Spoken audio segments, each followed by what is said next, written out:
देशाचे पंतप्रधान नरेंद्र मोदी 2 दिवसीय रशिया दौऱ्यावर असून रशियातील मॉस्को शहरात 9 जुलै 2024 रोजी मोदींनी भारतीयांना संबोधित केलं। भारतीयांशी संवाद साधताना मोदींनी सिर पे लाल टोपी रोसी फिर भी दिल है हिंदुस्तानी अशी साथ घालत भारतीयांची मनं जिंकली।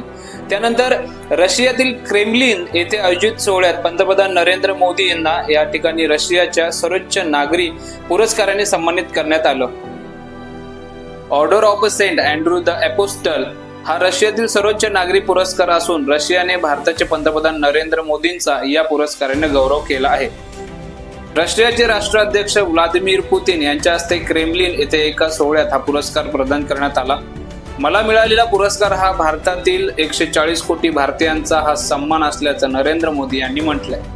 रशियाने 1698 मध्ये जार पीटर द ग्रेट यांच्याद्वारे येशूचे पहिले प्रेरित आणि रूसचे संरक्षक संत सेंट अँड्रो यांच्या सन्मानार्थ स्थापित order of the saint Andrew the apostle हा पुरस्कार सुरू केला आहे।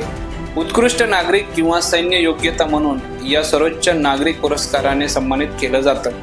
भारताचे पंतप्रधान नरेंद्र मोदी यांना 9 जुलै 2024 ला म्हणजेच काल या पुरस्काराने सन्मानित करण्यात आलं। दरम्यान नरेंद्र मोदींनी 2019 मध्ये भारत आणि रशिया यांच्यातील दूतावासाची घोषणा केली होती।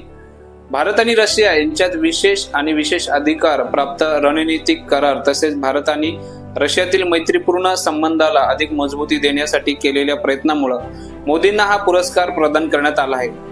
12 एप्रिल रोजीच मोदींना हा पुरस्कार जाहीर करण्यात आला होता। आता रशियाच्या दौऱ्यात व्लादिमीर पुतिन यांच्या हस्ते त्यांना पुरस्कार प्रदान करण्यात आला।